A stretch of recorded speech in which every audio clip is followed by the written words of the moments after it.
Oh, look at Steve Rudman. Nice. I know. We're just very excited. We can all look around. Let's embrace each other's like presence today. Vahid, welcome.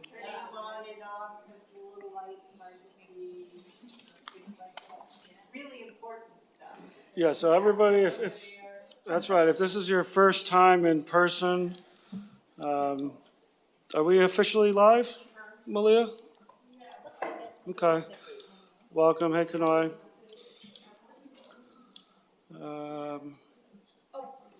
So there's folks online that we still can't see.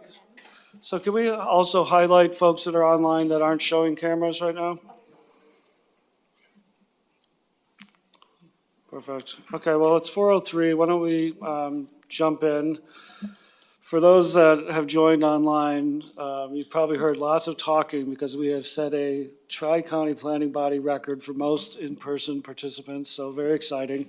And just because I know we have some folks that haven't been in the room, I don't have my safety script, but I'll point out a couple things. So one, we are on the second floor. There's exits, both in the back corner and then, of course, where you came in, but in an emergency, you can go out the exit. There's also a defibrillator, I can't say this word, defibrillator, also in the back corner, which hopefully is not something we need. There's bathrooms out the hall down to the right. There's also water fountains, and there's some snacks and water out there. So I'm not going to belabor the point. We're going to dive right in. We got a ton of content to cover today. So I'm going to ask that we start with some introductions. If we could, we'll start with folks on the screen. And as we do this for folks on the screen, even though I know there's many Recording in reasons, progress. thank you. Recording in progress.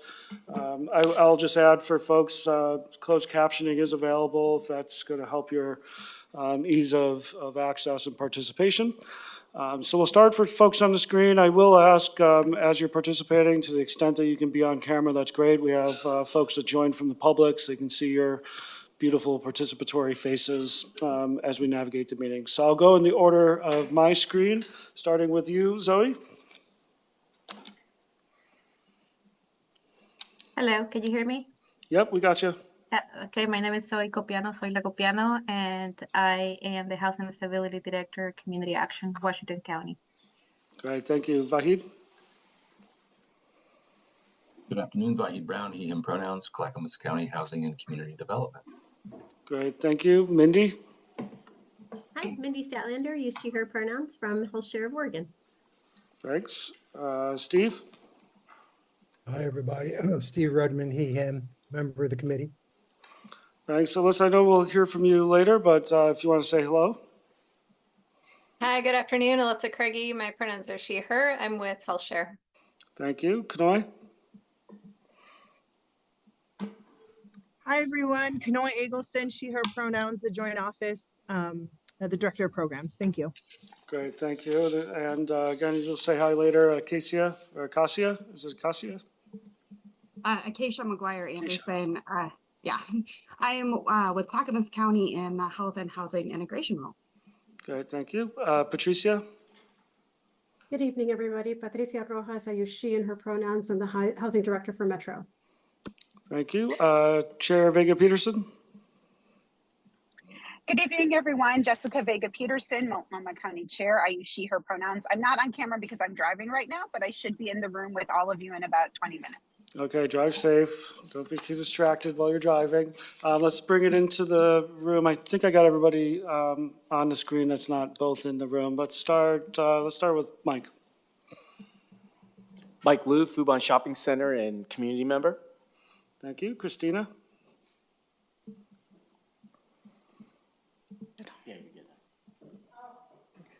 Sorry. Cristina Palacios, she, her pronouns, Housing Oregon. Thank you. Nicole? Hey, folks. Nicole Sting, she, her pronouns, Washington County. Good afternoon. Valeria McWilliam, she, her, Metro. Emily?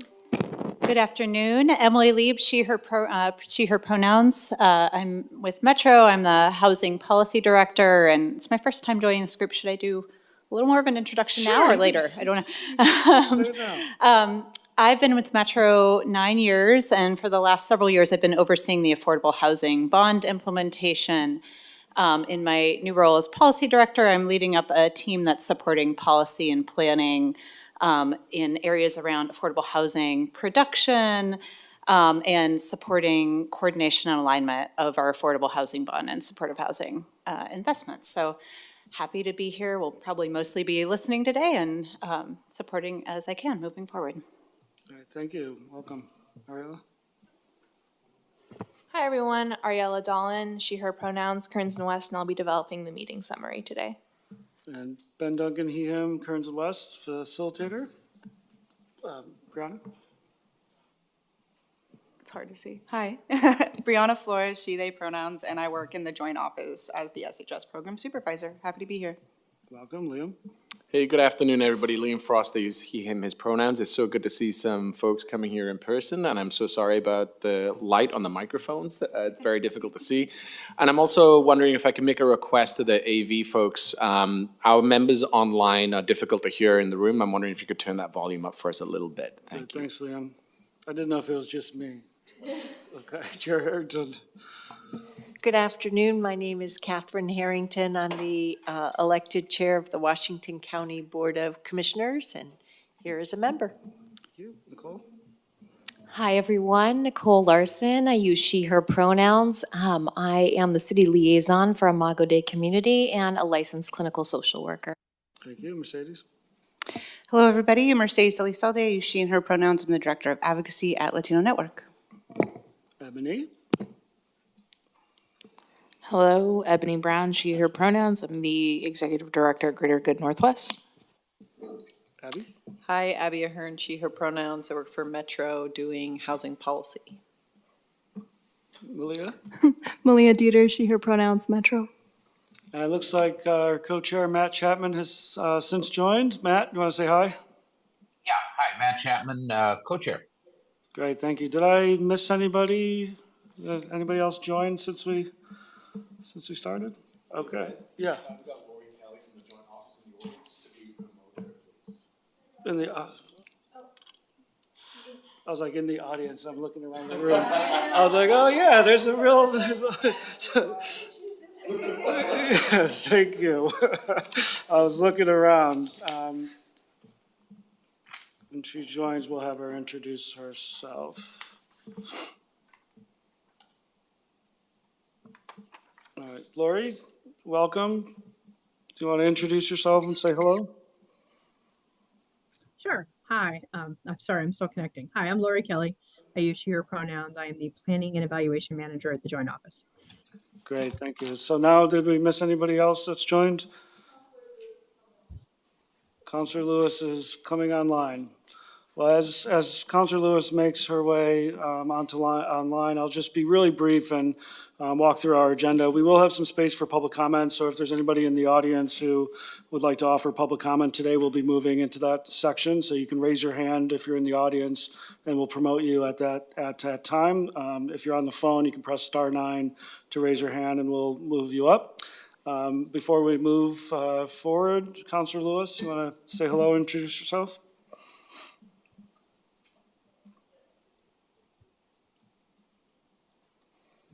Hi, good afternoon. Christine Lewis, she and her pronouns, Metro Council. Glad to be with you all. Great, thank you, Councilor Lewis. So just really briefly, I'll walk through the agenda today, and the bulk of our conversation is getting a progress update on goal language related to healthcare systems alignment. So the majority of our meeting will be getting briefed and updated on current actions in that arena, chance for this group to dive in more deeply, ask some questions, and ensure you all are tracking the progress. We'll have some brief updates from staff, and then really we're moving into next steps in closing. Any questions about what we're hoping to accomplish today? Okay, not seeing any. So I'm going to invite folks for public comment. This is a chance for our agenda for members of the public to offer input to the committee. I don't believe we had written comments. Nope. So if you are in the audience, please raise your hand. We'll promote you. And as we're waiting for that offer to come forward, I'm not seeing any. But Jess, welcome. Do you want to introduce yourself. Good evening, all. Happy New Year. Jess Larson with Washington County's Department of Housing Services. I use she and her pronouns. I'm sorry if I'm late in giving a tardy introduction. And also I'm not able to stay for the whole meeting. But I'm looking forward to the updates tonight and Hey, getting into Jess, the- your mic is really seriously not working.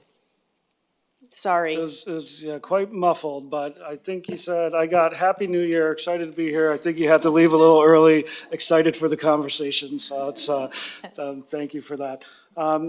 Last call for public comment.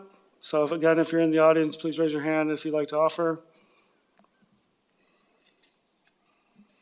Not seeing any. I'd like to ask our co-chairs if we could move us through approval of the December meeting summary.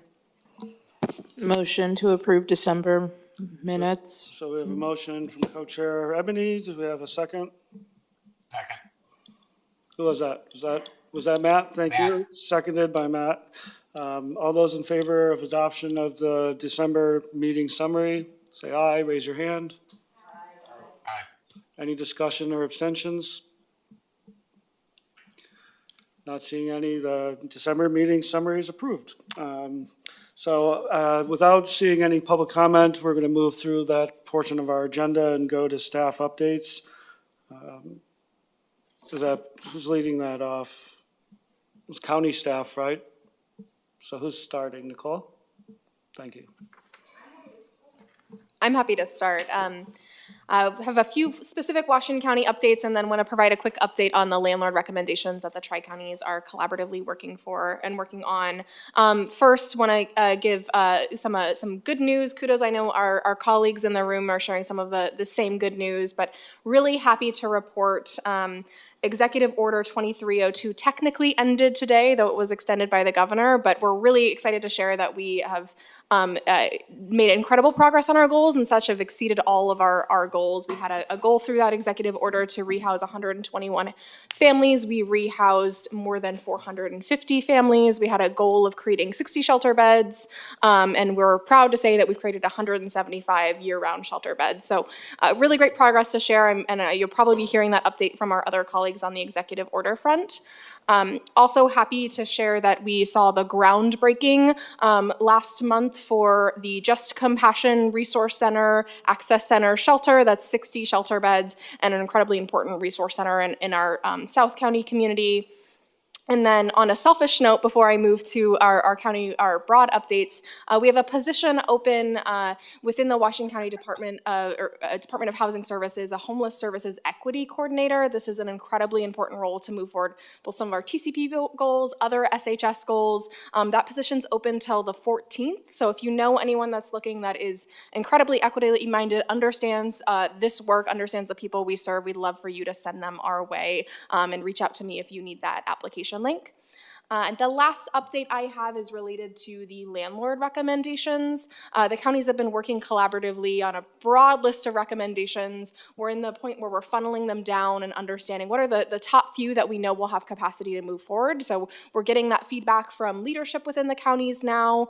If there's some divergence on what our top priorities are, we'll need to convene, get to those top priorities, and put them in a memo to you all. We're still hoping for February, but we'll have a key deadline of today to see what that recommendations looks like, or what that those top three from our county leadership looks like. So I'll happy to answer any questions from that, and I know our other county colleagues are here in the room with other exciting updates. Great. So do you want to pause? Any questions for Nicole? Okay, not seeing any. Other county updates? Brianna? Yeah, I'll go ahead and go, folks. And thank you so much, Nicole, for sharing that update. I know we're working diligently on making sure that we produce something for you folks, so appreciate your patience. And can y'all hear me okay? I think I'm cutting in a little bit. Perfect. All right, so for Multnomah County, we have a couple different updates to share with you. The first one being, we're excited to share that our behavioral health department released a NOFA for a stabilization center. This is supported by the SHS unanticipated revenue that we saw. So the solicitation was released about halfway through December, and it will have proposals due on the, I believe, February 19th. And really, this investment is to go to add at least 20 plus beds of 24-hour substance use disorder stabilization center in our community. So we're really excited to be able to bring this resource into the folks that truly need it in our services. Another thing I wanted to share, and just a quick shout out. So we've been doing a lot of work on our SHS advisory committee front, and we've really been broken up into a couple different work groups over the past series of months. And one of those groups is our capacity building work group, and this is in alignment with the goals that the TCPP has put forth as well. So we've convened our folks to be able to share a little bit on that, and we've been having a really good wealth of conversations over the past 6 or 7 months or so around this. And I'm pleased to share last night we had our last meeting with that group, and we're moving forward to putting those recommendations towards our larger SHS advisory committee group. And I can't share, all the details because we're still going to do some refining, but some of the main emerging themes that we had in these conversations are related to strategic expansion, evaluation, contracting, and collaboration with folks on different levels. So really excited to share, and thank you for the opportunity.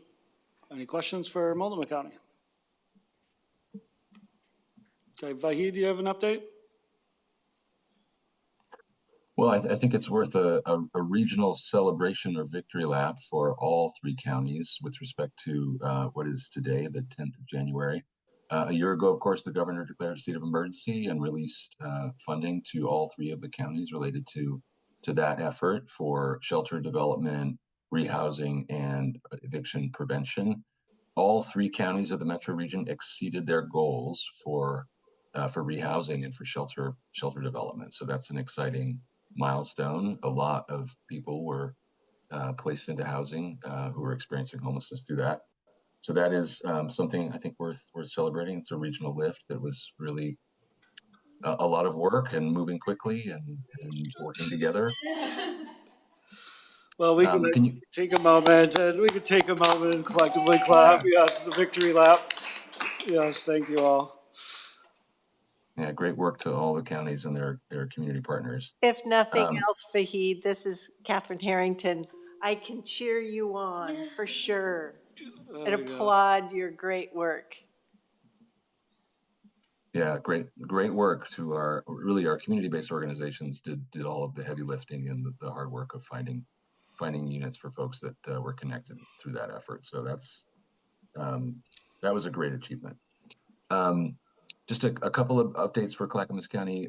In late December, we released a notice of funding opportunity for city-led initiatives, a little bit of a different thing for us. We put some funding, both SHS funding and some other sources of funding to meet needs in rural areas for cities to identify programs and services that they would like to see in their own communities. And that notice of funding opportunity will close, or our first period of review will begin at the end of January.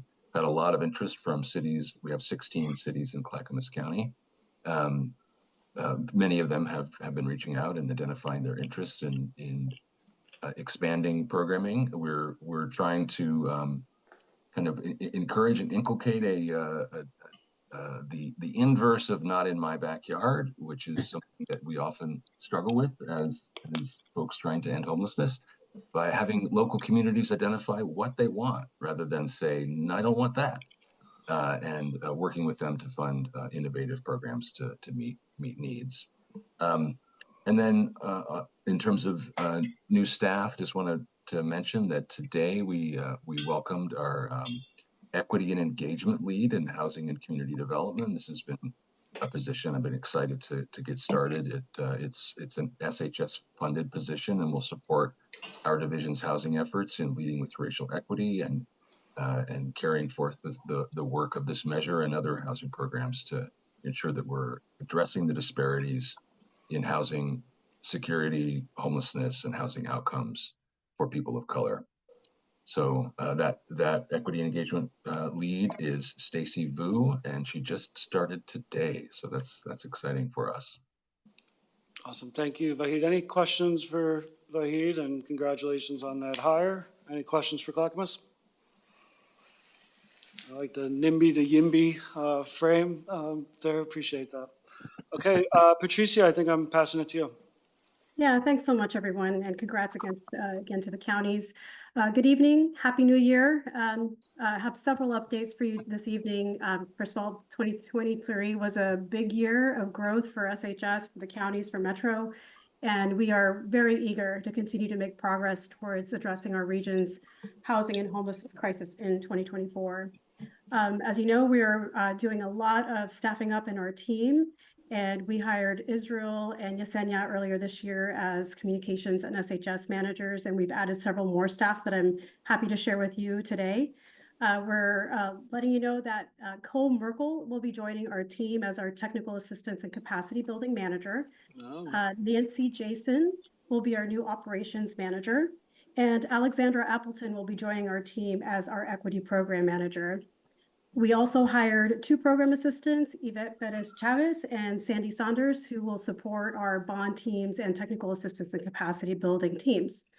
We also have several policy, communications, and data positions open or in the interview process. And everybody that I just mentioned that is joining the team is going to be starting the team or starting in their new roles over the next 4 weeks. So first of all, welcome to everybody that's joining the Metro team. We're really excited to have these amazing folks join our team. And we're expanding our team to take on new oversight and accountability functions, such as monitoring and evaluation. And we're also going to be able to better support the counties in addressing capacity and technical assistance needs in our growing system. On a related note, the Metro Auditor released an audit of SHS today. He has emailed that to all of you in your email, so both the SHS and TCPB committees, as well as Metro Council. Metro leadership has drafted a management response, which was also sent to you, and the auditor will come to present in our February TCPB meeting. There are areas of the audit that are related to the work of the Tri-County Planning Body. Metro staff included several action items and timelines in response, and we'll also share those with you in February. The audit mentions a lot of improvement areas that are already in the works. Some of those are related to this committee.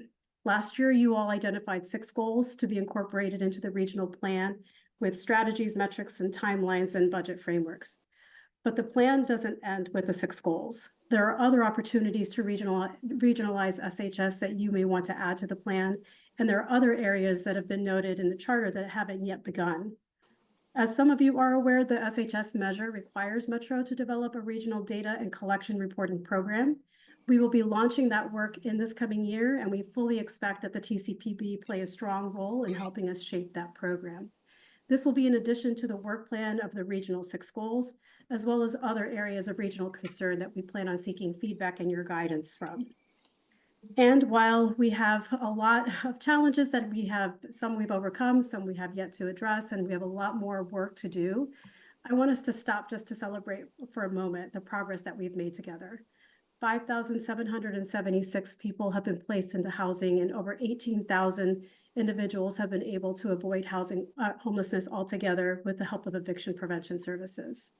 We're grateful for the good work of the counties and in helping people end their experience of homelessness, and also for building and expanding this program so rapidly. And thank you, each of you, for your continued support and contributions to the support of SHS through the Tri-County Planning Project. That's it for me. Thanks, Patricia. Any questions? So I guess more congratulations on continuing to build that team out. Well, let's move forward. I think actually, so we have what? False alarm. False alarm. Can you want to join the table? You want to introduce yourself before I'll pass it to Abby. Sure. Good afternoon, everyone. I'm Allie Alexander Sheridan. I use she, her pronouns. I'm our business operations manager for the homeless services team with Washington County. Okay, welcome. Thank you. Now, I would love to pass it to Abby to kick off the next part of our conversation. Great.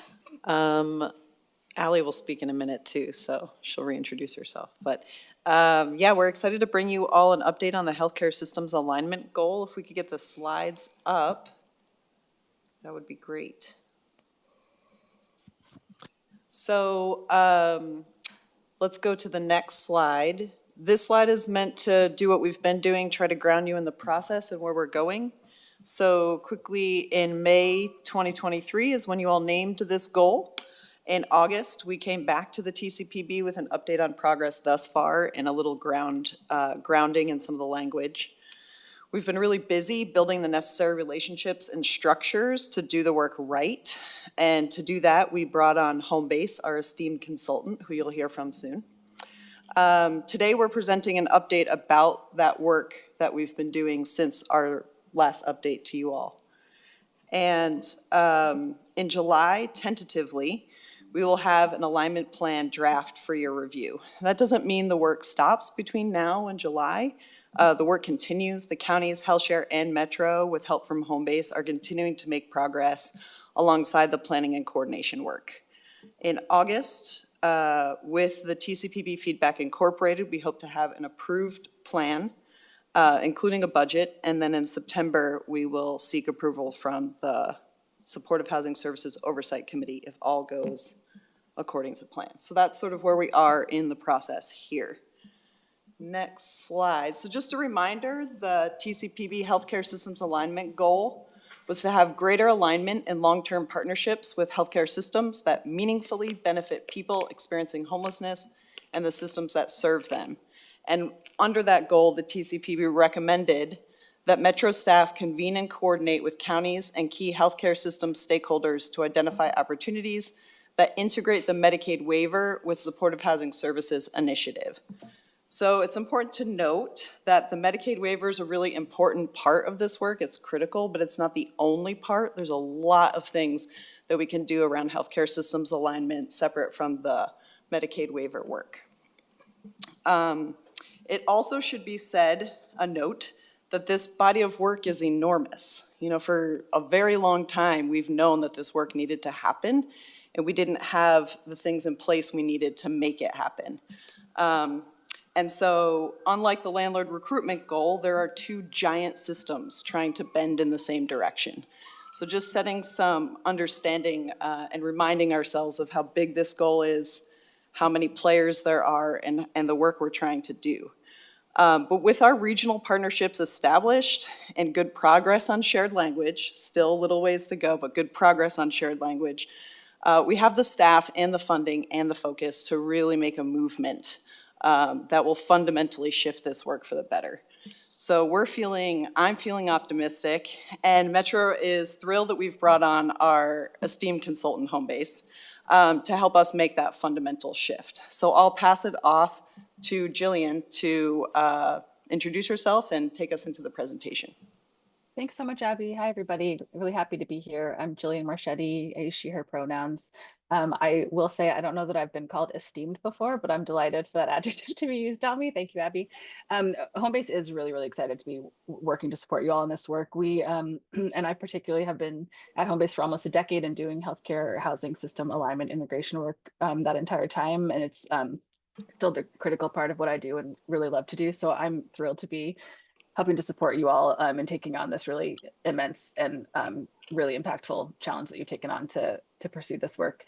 So I will be sharing with you more in a bit, but first I just want to, this update agenda has been up for a bit, but I'm going to hand it off in just a second to Alyssa Craigie from HealthShare to give an update on a few items they've been working on. We're also, as part of this update, going to share with you the regional systems alignment, coordination, and implementation structure that we've been working with you all to set up over the last couple of months, and some local and regional progress updates of the work so far, and then share some next steps for the system alignment work as well, plus have plenty of time for questions and discussion. So that's what you have as part of this update. There's a lot of little mini updates as part of it. And the first thing will be to hand it over to Alyssa Craigie, the Director of Health System Integration for HealthShare. And if you go to the next slide, and probably can skip to the one right after, I can just hand it over to Alyssa to share with you those updates. Thanks, Jillian. It's so good to be here. I'll introduce myself again. My name is Alyssa Craigie. My pronouns are she and her, and I'm the Director of Health System Integration at HealthShare.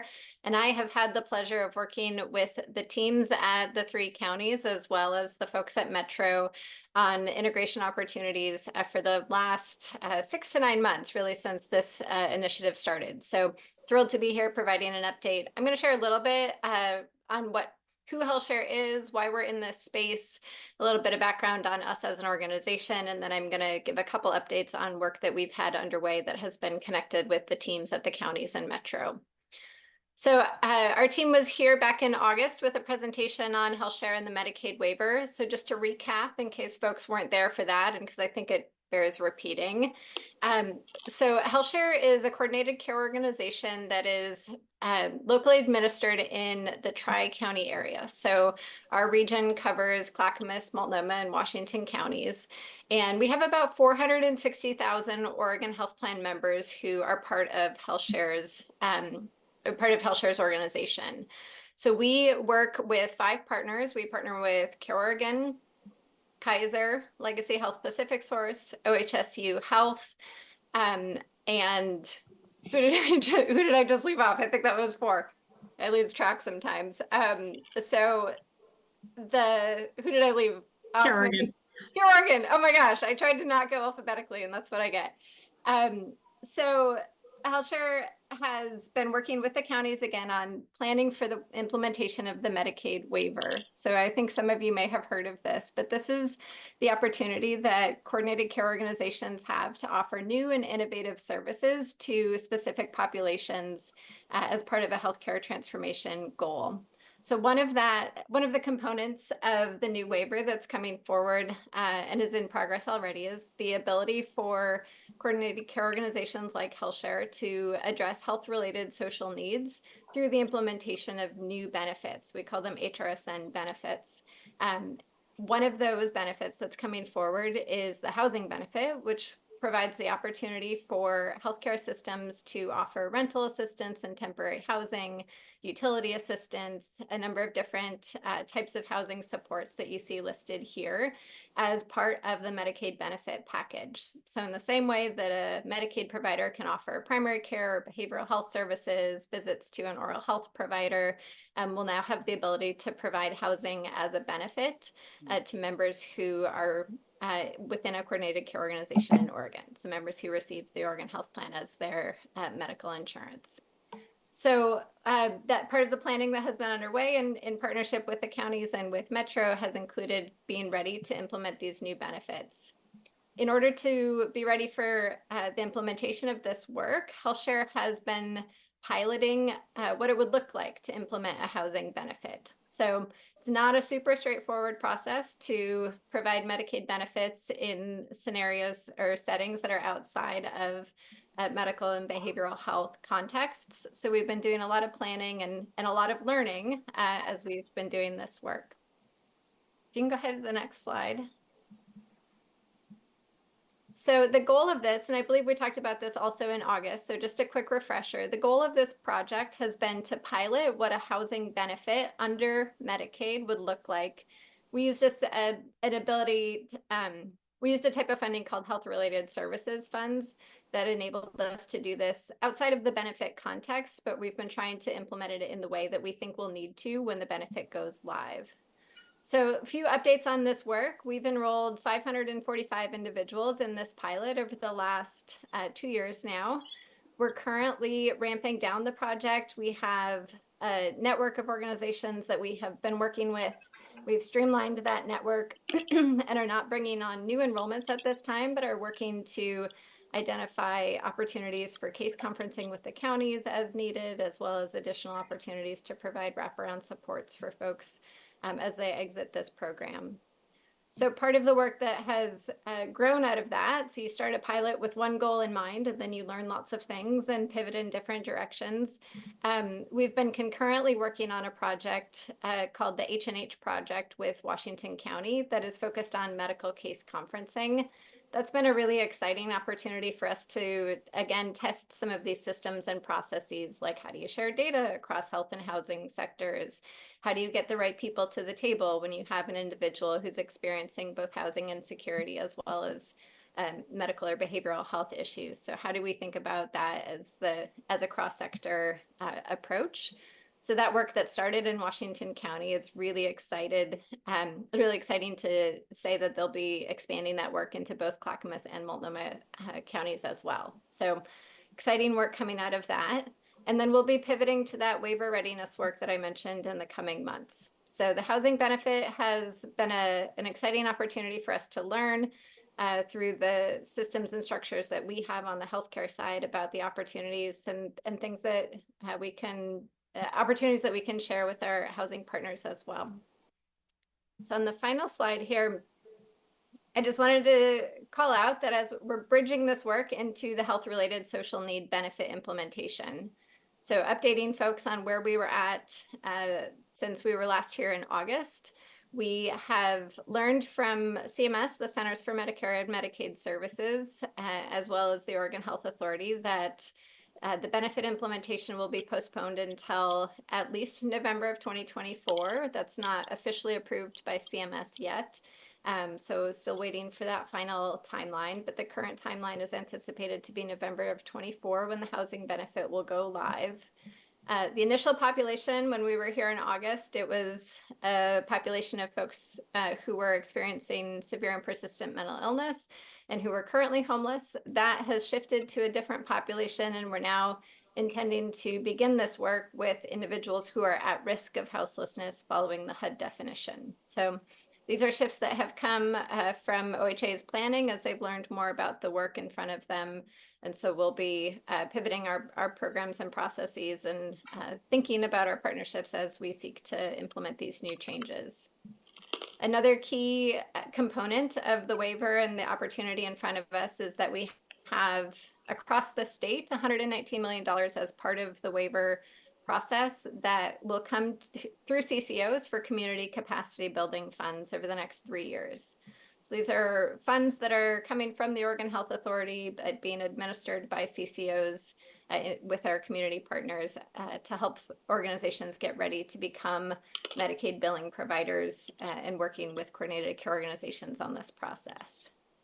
So I really just want to underline the incredible value that we have experienced in working with the counties and with Metro as we do this work together.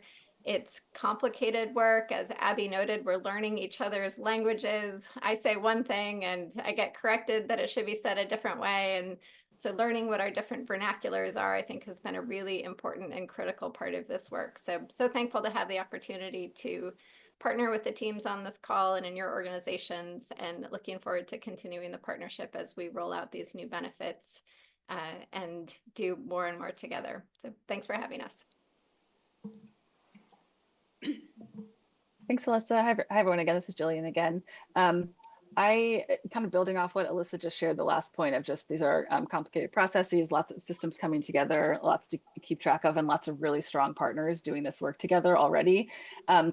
To start off the remainder of the update, we just want to share with y'all that we've had kind of the key partners that have already been working together on this from before Homebase came in, and we've been happy to kind of like join the collaboration that was already in process to help solidify a structure to kind of keep things going. And so this is just a visualization to help sort of orient us as we move forward through this update of to let you all know that to sort of the structure in place to kind of keep an eye on the coordination and the implementation of the systems alignment work. And it's looking like this. So there's a healthcare housing system alignment regional leadership group that's been meeting regularly. It's comprised of members of each county, representatives from each county, and HealthShare and Metro.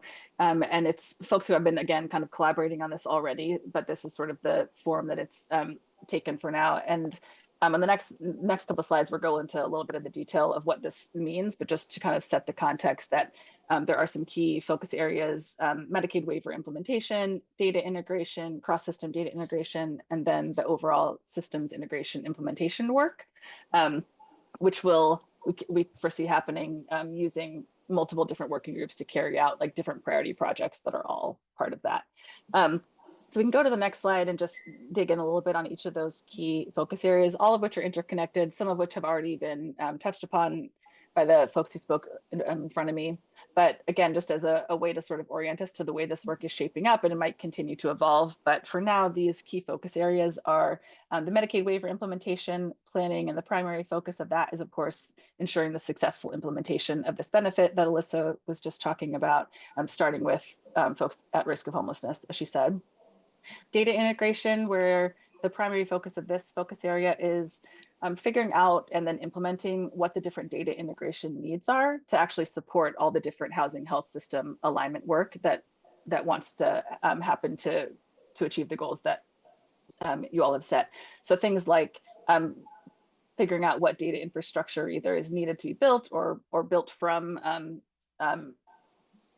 evolved from existing data infrastructure or anything new that needs to be built, what kinds of data sharing is necessary and how do we accomplish that, potentially looking into things like community information exchanges or other sorts of kind of databases like that. So that focus is, again, just making sure we're aware of and figuring out how to implement the data integration that's necessary to support this, again, very complicated system alignment work. And then finally, the systems integration implementation work, which is a bit of a broad umbrella, but essentially the primary focus here is just on setting the vision and the agenda for really long-term, long-standing health and housing system integration at your regional level, which, as Abby mentioned and Melissa reiterated, is a really admirable and complicated and really big goal that you all have set. That's really, really exciting. And I don't know many other communities at the regional level that are working to do this. So really great to be part of it again. And we just want to make sure that you all the key partners that are working are collaborating to really make sure we're kind of on the same page as far as setting that agenda for what needs to happen to really accomplish the regionalized health housing system alignment that you all have set the goal to do. So we can move to the next slide. So digging into a little bit of what the actual work looks like, the different roles and responsibilities of the key partners that are at these tables. So the regional leadership group that was reflected in that visual of the first slide that I was speaking to, the primary focus of this group is, of course, oversight and coordination of all this system alignment work, right? So this group, as I mentioned, is continuing to meet regularly, and their responsibilities or the things they're talking about include receiving updates on the key projects that are happening, including, for example, some of the projects that Alyssa talked about, as well as work groups convene to move some of the other pieces of work forward. They'll be getting updates from them as well, and not just receiving updates, right, but actually like discussing questions that come from those projects or those work groups, talking about decision points that are needed to continue to move the work forward. So those will all be happening at that table, as well as just ensuring overall coordination across all the different efforts across the counties and the region, to make sure that everything is coordinated. As well, I'll be a broken record. I apologize talking about how complicated this all is, but there really is a lot of incredible work going on, and there will be more work as we kind of move toward in this direction, continue moving towards the alignment. There'll be more work added to it, and so really keeping track of like all the different pieces that are coming together as part of this overall regional goal will continue to be really critical. So this is a space, a leadership group that can kind of keep an eye on all the different pieces and make sure they're all coordinated well. There's not duplication of effort. Things aren't people are aware of what's going on and how best to collaborate and coordinate. And then also, of course, discussing critical planning needs for the Medicaid, the housing benefit implementation that was Alyssa was talking about. So again, this is another kind of responsibility of this group to kind of keep an eye on and discuss critical decision points and planning. And then finally, as relevant, providing updates to this body. So if we go to the next slide, we can talk about some of the responsibilities of the other key partners that are part of this system alignment work. Health Share, of course, leading the Medicaid waiver implementation, as well as just generally providing that health system expertise across all the different alignment work. And likewise, the counties are providing housing system expertise across the alignment work, and also serving as key implementers and partners at all the different tables that are coming together to do this work.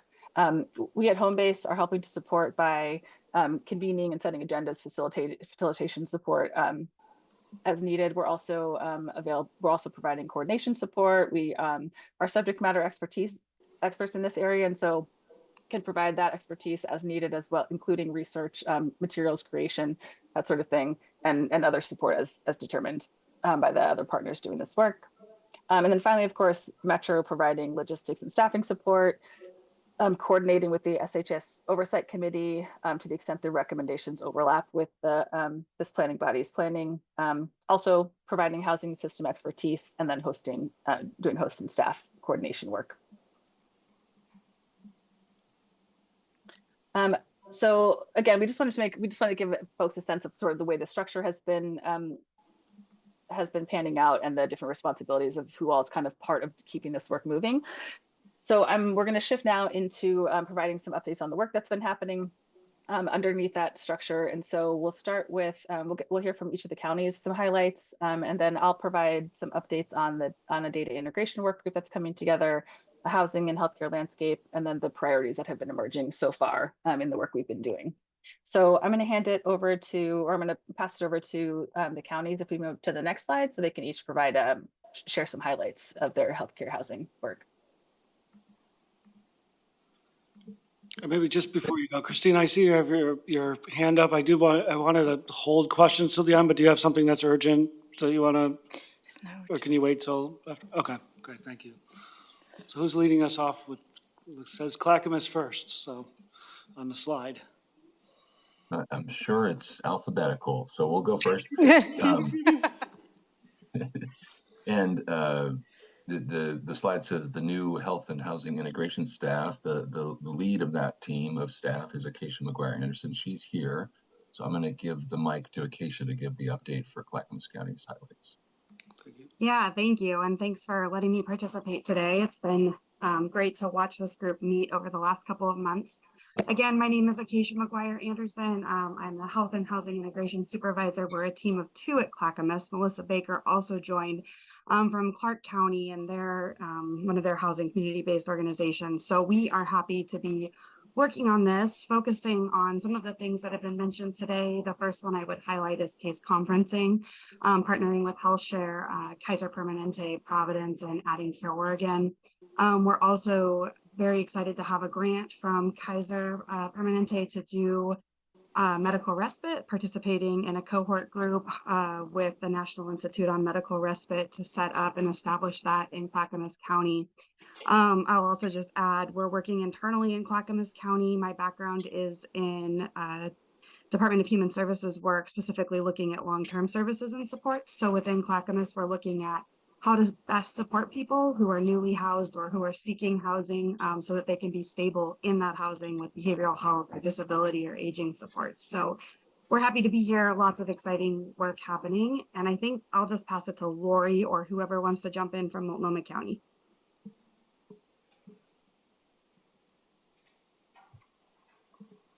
Thanks, Acacia. Hi, I'm Lori Kelly, and I'll just jump quickly through what we'll be doing. One thing that we are jumping into as well, and you'll notice this is a theme, is a healthcare case conferencing pilot. We were very inspired by Washington County's case conferencing pilot, which I think they'll talk to you about. And we are in the beginning forming stages of creating a healthcare case conferencing sort of chat team that will be focusing on people with behavioral health needs specifically. We're moving into organizing the partners and figuring out how that might look. We're really excited to do it in the new year. One upside of that is that we already have some data sharing agreements in place as a result of our Fuse pilot or our Fuse project. So we're also able to kind of move into that nimbly and quickly. So, and I'll speak a little bit about that in a minute, which is we are moving in our Fuse project from the forming stage into the implementation phase. And what that means is we have a pretty robust analysis now of who is on our Fuse list, and we're able to look at who is a high utilizer in the healthcare arena, in the criminal justice arena, and also in the housing arena. And I realize high utilizer is an uncomfortable term, but what we should just say is who is kind of being failed by all 3 systems simultaneously, and really look at how we can serve them better. So we'll be sharing a report at the end of the month around who we're seeing on each of these lists. And it's kind of interesting because we can look at how even their various demographics and such show up differently in different arenas, and kind of look at just how different people interact with different systems. But on top of that, we also are moving into being able to use that list to house people. We are onboarding right now our program staff and are looking at how we're going to workflow across multiple systems, including coordinated entry, to make sure people who we identify in this list will really be able to get what is sort of permanent supportive housing plus with extra services really engineered to help people experience success. And I will hand it off with that to Washington County. Great, thanks, Lori. I'll give our Washington County update. So the first is the exciting launch of our Low Acuity Transitional Services, or LATS program, as we're calling this. I gave an update to the TCPB a few months back about our goal to launch our recuperative care program, and that is what this is, coming to you with a new name. So we've officially launched this at our Hillsborough shelter site, where our partners at Greater Good Northwest operate our shelter site and are partners on this project. And Virginia Garcia Memorial Health Center, who is a federally qualified health center providing services in Washington County, is our medical service provider on site, where we have a physician's assistant and a registered nurse providing services to folks discharging from hospitals in Washington County. So we're operating at 50% capacity. We had a little bit of a delayed launch given healthcare staffing challenges, which I think is a need echoed around the region. But we're excited to report that we're, again, operating at 50% capacity and will continue to scale to full capacity in the coming months. I also would like to take this opportunity to introduce our new health and housing coordinator, Leslie, who's here with us in the room. Would you mind? Hi, Thanks, Leslie. So we're really excited to have Leslie join the team. She's previously been with the Department of Housing Services and is now embedded in our behavioral health division and filling our health and housing role. So welcome officially. And then last is just continuing to highlight our healthcare case conferencing work. We recently had the realization that we're approaching 1 year of implementation of our healthcare case conferencing work in March, which is exciting and also crazy. Time flies. Most recently, we've added Care Oregon as official member. They've signed our data sharing agreement, and this is really exciting because some of the preliminary findings of the folks that we're case conferencing, we're finding over 50% of them are Care Oregon members. So it's really tremendous to have Care Oregon at the table and lending some case conferencing and care coordination expertise. I should also mention that our data is showing that over 50% of the folks that we're case conferencing are adults that are part of our aging population and are actively unhoused. So we're seeing emerging themes and folks, our neighbors that are unhoused, having exceptional health needs. And I think that's our Washington County update. Great, thank you all so much for those. I'm going to keep us going through additional updates, but really appreciate hearing from each of you, and I'll reference a lot of the work that the counties are doing in the next slide too. So there's a few kind of key area updates I want to share with y'all relating to the systems alignment work. So the first is this data integration work group. You saw data integration as one of the key focus areas of this work. And it's been launching an actual work group for this has been identified as really key to moving all of the work forward, right? We know that data sharing is really critical for any kind of systems integration projects, let alone at sort of a regional level. We also know that even not at the regional level, like even at the project and local level, it's also really challenging. And so we wanted to make sure there was a concerted effort and a work group to really focus on this area specifically. And as you heard from some of the counties already, as well as health sharing, there are numerous different individual data sharing projects that are happening around the region with different goals, different use cases. And so there's really a need and a desire to figure out what data sharing systems might need to be built out, figure out sort of some governance protocols to make sure that we're not duplicating those efforts or reinventing, and also just to generally allow for the broader aligned data integration that needs to happen in order to move this regional systems alignment forward. So again, because this is not only really big, important, critical work for the overall systems alignment, but also can be really challenging and requires a lot of technical expertise and thinking in addition to the housing and healthcare expertise generally. Pulling together this data integration work group has been a key thing we're focusing on right now. So we've already identified members to be part of this integration work group that will support this systems alignment work. There are representatives identified from all 3 counties as well as HealthShare.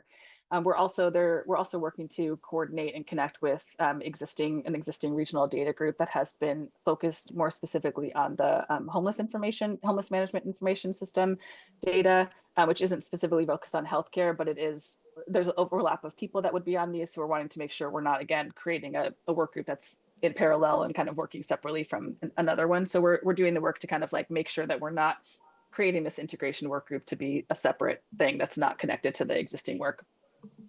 So that's the update on the data integration work group. This is currently a group that's coming together, and really exciting to dig in with them to figure out like what the different pieces will need to be. The other major update we want to share with y'all is that Homebase has been asked to develop a regional landscape of all the different current as well as planned healthcare housing projects as well as priorities.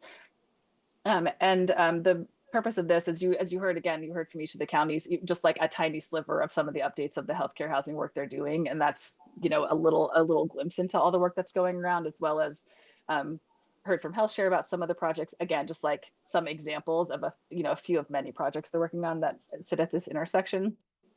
And so we really want to put together a picture of a view of sort of all the different things that are related to this work that are already happening or that are planned to happen, so that we can really identify what the commonalities are, what some of the themes are, especially what the common priorities are of this healthcare housing work that's already going on across the region, as well as figuring out what the key challenges are in doing this work at the local level. Because of course, when we move to a regional level, all the challenges that are happening locally will be really important to kind of have a good handle on and figure out some strategies to address when we try to scale up to do this health system alignment work at the regional level.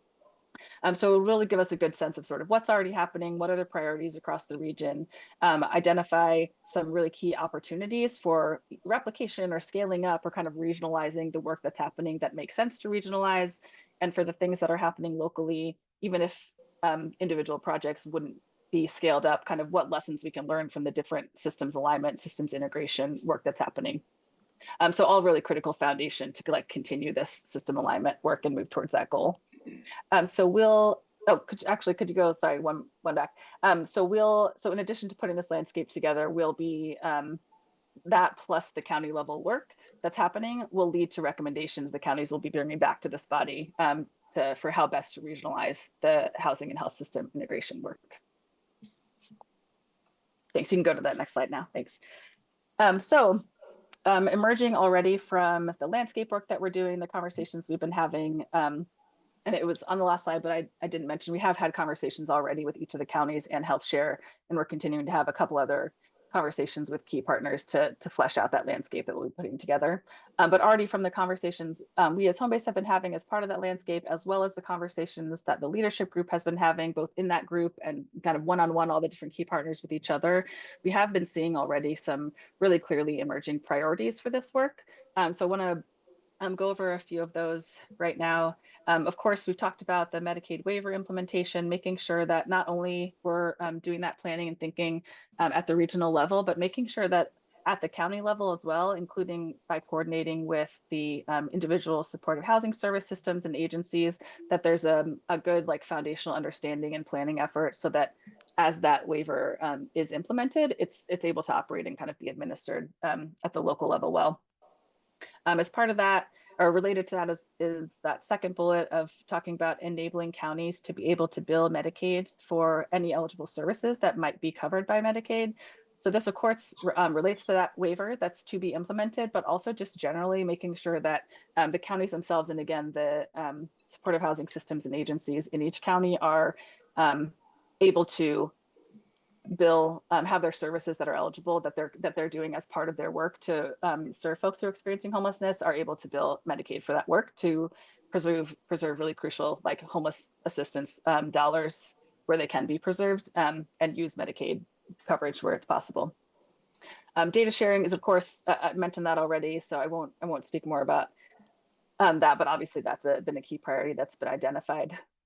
The respite or recuperative care for folks who don't know, hopefully I'm not telling everyone things they know, but just wanted to give just a very basic description of what we're talking about there. So for folks who are experiencing homelessness who have been usually like in a hospital, who have been receiving care and are at a point where they no longer need hospitalization, but still need time to recover. And they won't be able to recover well if they're discharged to the street or to an emergency shelter. So they need some place to continue to recover and continue to receive some step-down services.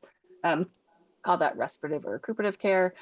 So as people are transitioning right from the health system and still need housing services, this is a really, really fantastic opportunity to test out and like build this kind of system alignment. So it's a really, so I'm glad it's emerged as a priority for folks because we've seen around the country in doing this work that it's a really critical place to really kind of like hone the system alignment skill. It's really helpful to educate across system. It's really impactful for the folks that are served by this. And it can really like teach a lot about how to scale up this kind of system alignment work and integration. So that's been a priority that's emerged that makes sense again, because it's a really a specific place where like this work can really get going and make real impact, and also kind of test out how you might be able to scale up or duplicate that or replicate it throughout the region. And then the cross-system care coordination or case conferencing, we've heard about that already from a few folks. Both Alyssa and the counties talked about how that's been happening in at least a few places. And again, another really kind of like the respite and recuperative care, another really great place to test out, as you've heard from folks, like the ways to coordinate around folks who are need the resources of both systems. And so like we're seeing how like that coordination in that space can be really critical to making sure that folks are aware of who their shared clients are, making sure like folks are connected to all the different services that are available, really embedding the different kinds of provision of care into things that already are existing. And so we have a lot we can learn from the great case conferencing that's already been happening in some of the pilots. So we can continue to support that work and also really learn from it and figure out the ways in which, again, that kind of work can be scaled up, replicated, like what we can learn from it, how we can implement it to the extent it makes sense to regionalize that as a strategy as well. And then the final strategy we have here is, or the priority, excuse me, is that service integration of both behavioral health and substance use disorder systems. This is another piece that I've been really excited to see emerge as a priority of the key partners working on this, because what we tend to see in other communities across the country that are trying to do this kind of system alignment work, we often see that there is an attempt to integrate like primary physical healthcare systems with behavioral health systems so that folks who have both physical health needs and also mental health needs and substance use treatment needs, so that that's integrated for folks. Or we see attempts to coordinate from the homeless response system and the primary or physical healthcare system. And we don't often see like all of that come together, even though all three of those, physical health care, behavioral health care, and homelessness assistance, are also interconnected. Like the people that need those services often need a combination of them. And so seeing this, so really focusing on not just integrating the primary health system with homelessness system, but also thinking about how to integrate behavioral health and substance use disorder systems from the beginning is really exciting. Is I think going to be a really impactful way to like make sure this work is really meeting all of the complex needs of the folks that we're trying to better serve. So really excited about that one as well. And then I finally just wanted to note, so those are the that's the work that we're like kind of seeing currently being prioritized as far as like our areas of focus of learning and kind of supporting individual efforts that are happening, or maybe piloting some things around the region to really learn from and kind of incorporate into a regional approach or a framework. And then just wanted to note that, again, from these conversations that we've been having and that the key partners have been having, some additional priorities that have been coming up have been things like making sure that housing programs are connecting folks to benefits. So kind of building that in, to think about how health system funds could go towards building housing, building new housing, things like making sure that there is a consistency or coordination of the types of intake questions and forms that are used across the region, and then making sure that outreach and inreach to folks who are experiencing homelessness has a housing and a healthcare focus as part of it. So we will, as we're kind of developing the landscape, sort of be including that, but I just wanted to give you all some insight into what's already been emerging as we've been doing this work already. And then the final thing, if we go to the last slide before we have time for questions and discussion. Jillian, can I just add one more thing? Oh, I just, absolutely. Yeah. yeah, I just wanted to note to folks that some of these priorities actually overlap with the recommendations that the Oversight Committee has had. I think it was last year, but those were brought to you. And I think at one point we showed you some overlap between your regional goals and the recommendations from the Oversight Committee. So you see how now both of those are being elevated and are actually both being worked on. So I just wanted to note that there's connection of the work moving forward, even from the Oversight Committee recommendations. Thanks. Awesome. Thank you so much for that. All right, and then finally, we just wanted to let you all know the kind of next steps, or the immediate next steps for this system alignment work are, of course, to launch that data integration work group, which is underway, as I mentioned, complete the regional landscape, which is well underway to share back, and then finalize, kind of bringing all this work together, and the continued work we'll be doing to finalize some priority implementation projects for the TCPB to review and approve. So I think I can hand it back to Ben for the Q&A and discussion portion. Thanks, y'all. Great, thank you. So let's open it up. Christina, thank you for your patience. So we'll start with you. And again, this can be both questions and answers, but also thoughts, reflections, additions, curiosities. This will be part one of some conversations that will be continued in the future. But Christina, please jump in. Thank you. I guess curiosity is what is the perfect word for me today. I was wondering if with this healthcare and housing, if you already heard about how some workers are losing their health insurance because they're sick, and because they're sick, they cannot get into housing. And if you already heard, how are you dealing with that? One solution that I thought, I was like, well, if somebody is sick, can they extend their health insurance? Or if they lose their employment because they're sick, then extending their health insurance could make sense so they can get into housing. I happened to watch a documentary that was called Houseless in the United States, and they show many workers that were in that situation. And then I happened to be in the community, and I was able to hear live testimonies of that being happening. So out of curiosity, have you guys heard about it? And if yes, how you're dealing with that? Thank you.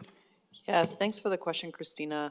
I think that there's obviously a lot of challenges across the country, not just integrating housing in healthcare systems, but just in general, getting people covered in the care that they need. We're working at the systems level right now, and I think that that's a level of detail we're not quite to yet. But I think as we build out our systems, that's one thing we're keeping in mind is continuity of care and making sure people get the services they need, and when they're eligible, they're able to access those services. So I think that your point is taken, and it's part of the reason why we're doing this work in the first place. Right. Thank you. Yeah, Nicole? Well, first of all, thank you so much for the reports and the updates. It's very, very encouraging to hear the collaboration that's taking place in these much-needed areas. I'm curious about the cross-systems care coordination case conferencing and who actually is a part of that, because I noticed that system services integration with behavioral health and with substance use disorder was listed separately. So I'm wondering if any behavioral mental health providers and substance use disorder providers are at the table already in those cross-systems case conferencing meetings, or how is that actually functioning? Like, who's at the table? I'm just very curious. Should I pass to Ally? Well, Acacia has her hand up, but was Sure. that in response, Acacia? Well, let's start with. Yeah, and I think so, and I think Ally's probably got the same response, which is that at least in Clackamas County, behavioral health within Clackamas County is actually going to be part of our case conferencing, as well as Care Oregon, which is the behavioral health partner under Health Share. So it is a really good point, and one that should have been mentioned. I should have mentioned it. because it is important to have behavioral health partners, both like I think at the system level and then also at the health partner level at that case and care conferencing table. Ally, do you want to add? Yeah. Sure, I can add. And like Acacia is saying, so Care Oregon has joined our case conferencing table. We don't have actual substance use community-based organizations represented at the table, but I think part of your question was the who of what sort of positions or people are coming to these tables. So we have care coordinators or the care coordinator program managers. So they're really providing information on how to navigate services, how to help individuals get connected to care, get assessed, get in with our community-based providers. So a lot of that navigation is happening more at the system level.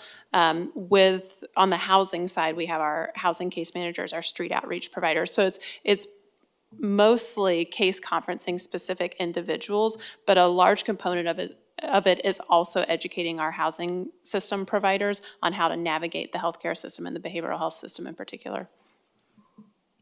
Good, thanks. Mercedes? I had two questions. One, I was wondering if I could get a little bit more around housing system and what we mean by that. Unfortunately, we don't have a single housing system, right? We actually have programs dedicated to funding sources, local, state, metro, federal. So are we actually looking at our full, all the different funding sources and all the different requirements that go with that? Or are we talking about SHS? I can try to take that one. So when we're talking about housing systems, we're talking about our county housing leads are participating in the conversation. So we're talking about the entirety of the joint offices participating in the conversation, the Clackamas County Housing Services team, and the Washington County Housing, I'm not sure what your technical name is, but the Housing Services team. So these are the entities that receive all of the different funding that go towards homeless services. And so they are the folks at the table helping us look at that system level. Okay. And then I noticed that housing providers are not at any of these tables. When are they going to be engaged?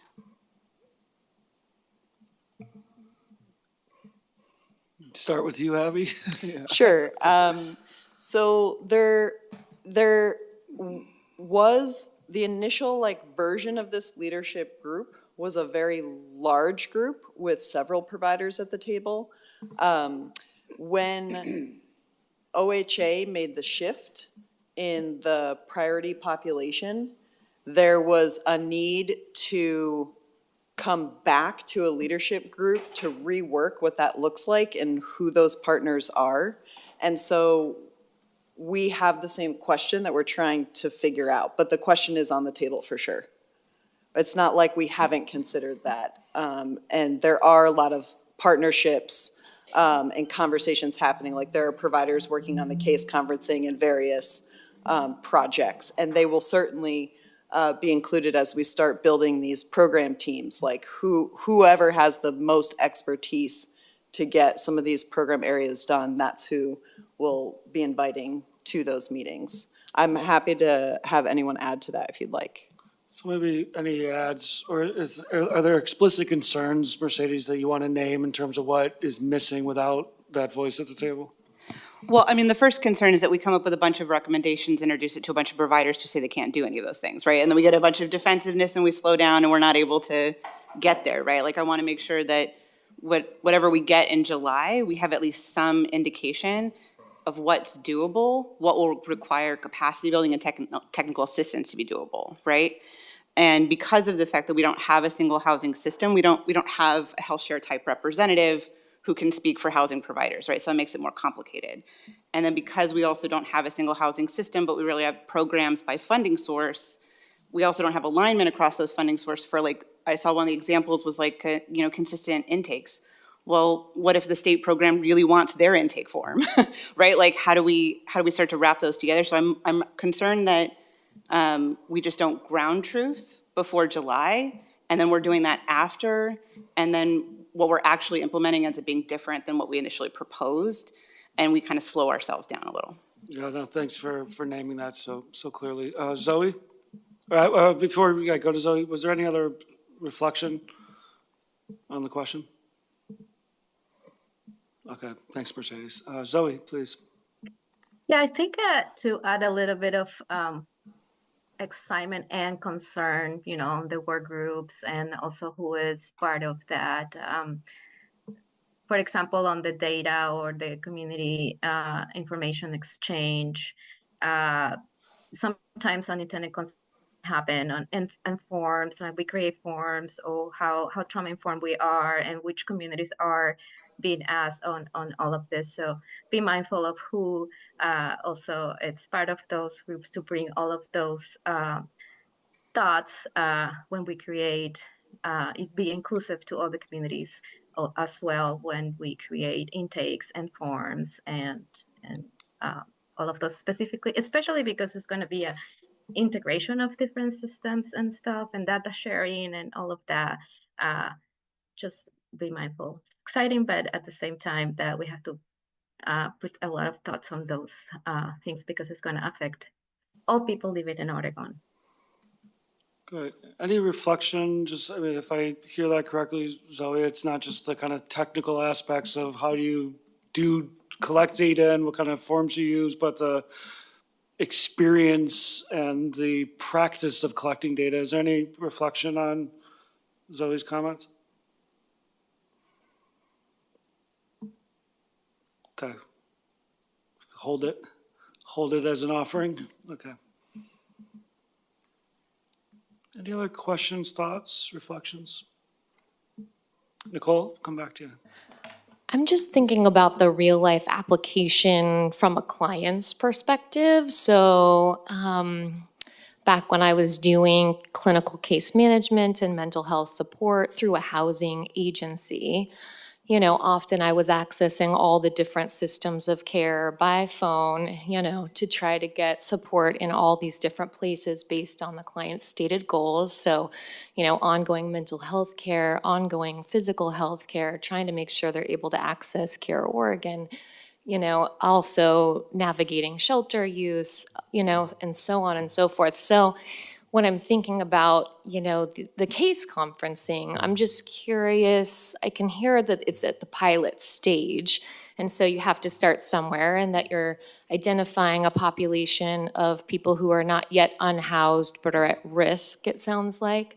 So I'm guessing that's going to expand to people who are actively experiencing houselessness as well. And I'm curious from a client's perspective how, if they show up at one agency, maybe it's housing, maybe it's in healthcare, maybe it's all of them, how is that actually going to work for them when they need to access all those different services?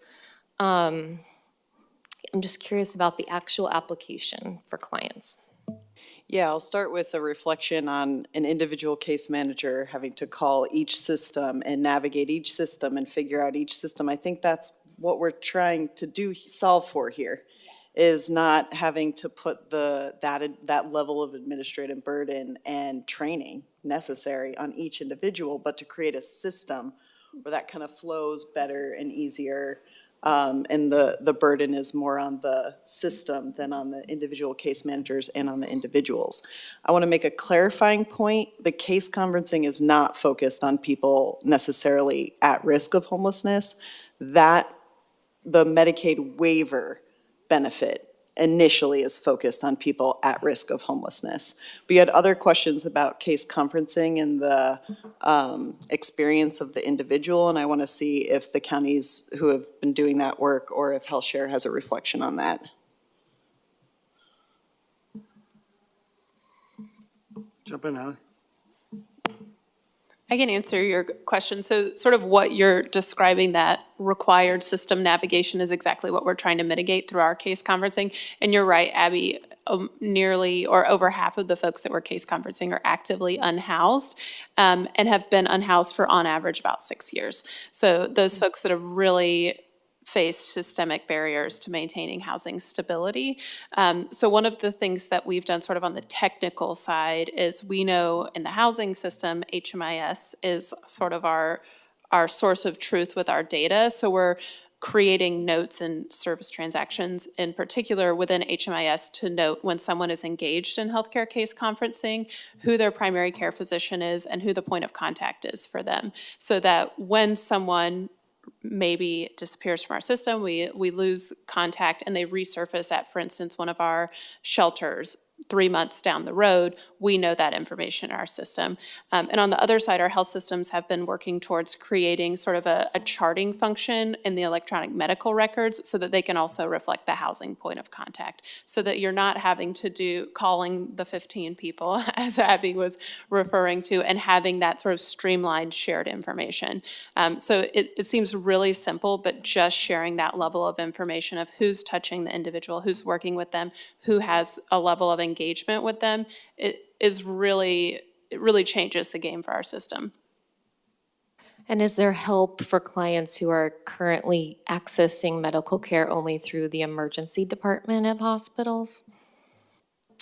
Yeah, so that's a theme we see. So one of the, and I know I'm sort of getting into the technical pieces, but in our case conferencing, when our healthcare partners are coming to the table, they're noting significant health engagement pieces of information. So if someone's been utilizing the ED, for example, we've had someone that had, I think, 90 emergency department visits in 6 months. So we're noting that, and we're trying to get that individual connected to a primary care physician to mitigate just presenting at the emergency department for care.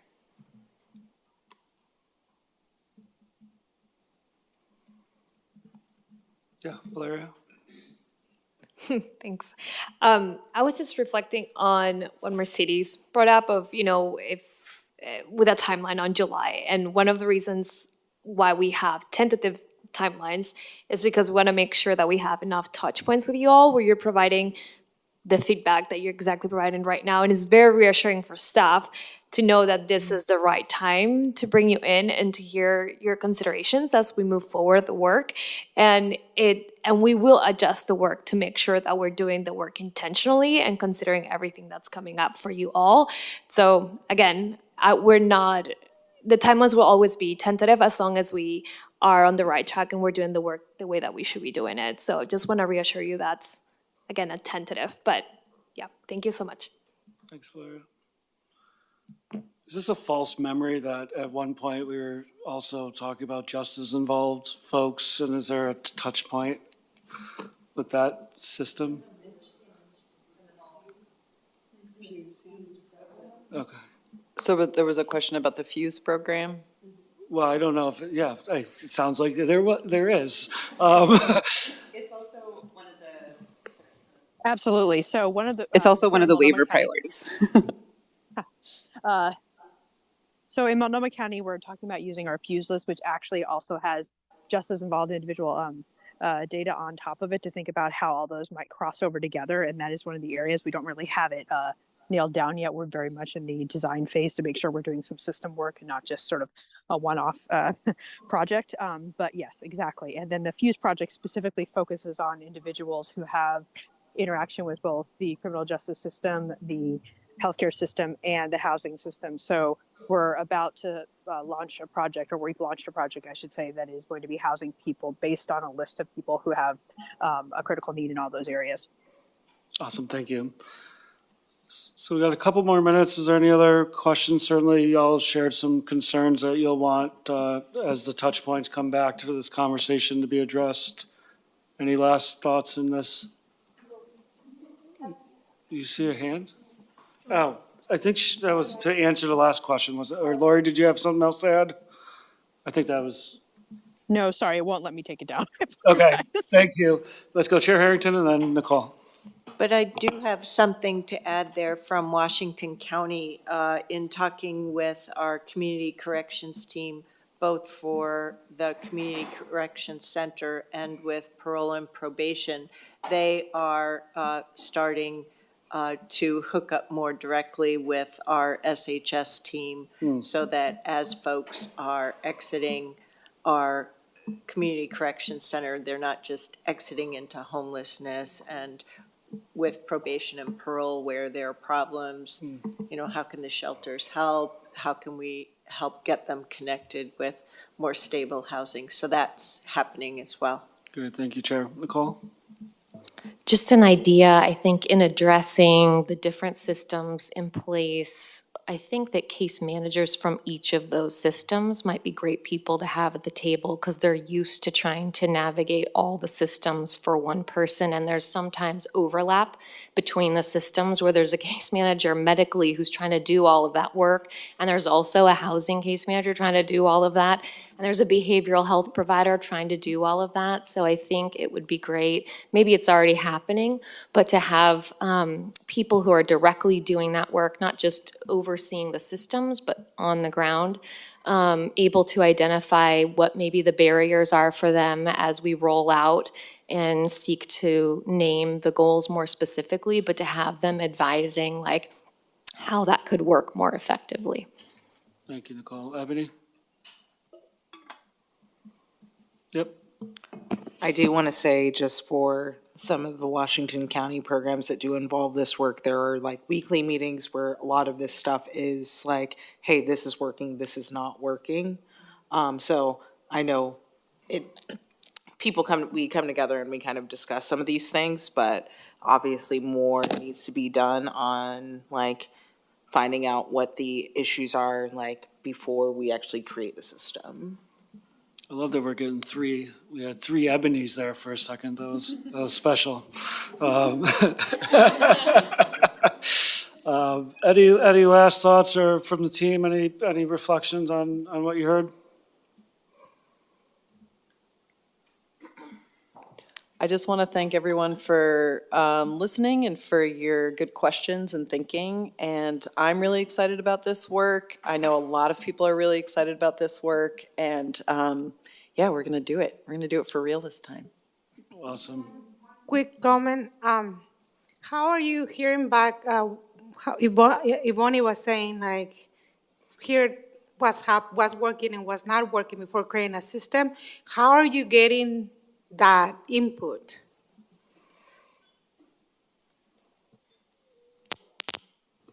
Yeah, so as Ali was saying, that Greater Good, we run a respite program for Washington County, and we also work on the LATS program.